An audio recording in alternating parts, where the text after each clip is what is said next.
Bangladesh has struggled with polarized politics ever since its creation, and the media there mirror societal divisions. News outlets are on opposite sides of the debate over the war tribunal. The editor of one major newspaper is holed up in his office, refusing to come out for fear of being attacked by demonstrators or arrested by the police.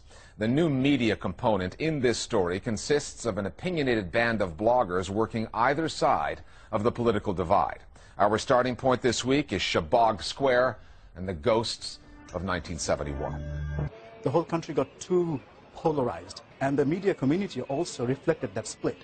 And the journalist community split into two, and as the numbers of newspaper grew, numbers of private televisions grew, they also reflected that view. And so that today, the media is very much polarized, very much supporting one faction or the other. The principal divide in Bangladesh lies between the Awami League, the governing party which is secular, and the Nationalist Party which is more conservative and adheres to Islamic principles. Waiting to unfold under their nose without them noticing it. So that is really something that they are still trying to come to grips with.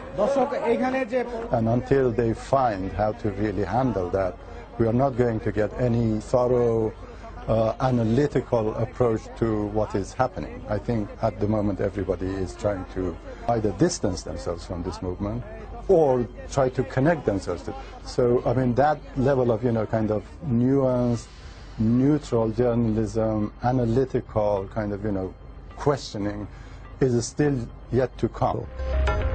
One newspaper that has become part of this story is Amar Desh, a conservative paper aligned with the Nationalist Party and against the Awami League government.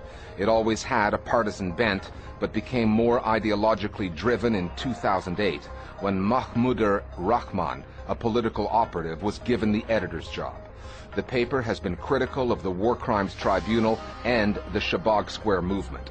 Rahman is the editor who refuses to leave his office, he says, because he fears being arrested or attacked. Editor of this newspaper, Mahmudur Rahman.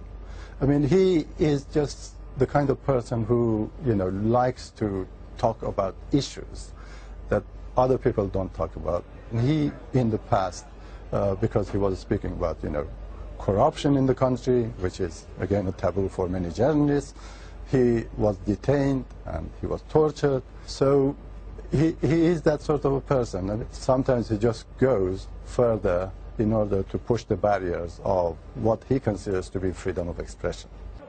Our Global Village Voices now on the coverage of the story in Bangladesh.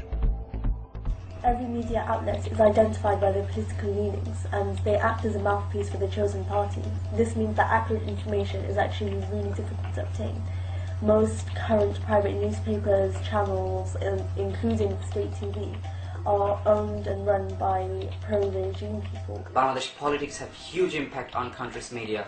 The government, they are using the media as a tool to serve their own purpose. The media, they can play a role to resolve the present political conflict, but unfortunately, due to the impact of Bangladesh politics on media, they are simply spreading hatred, producing one-sided news, accusing a party of fundamentalism and extremism.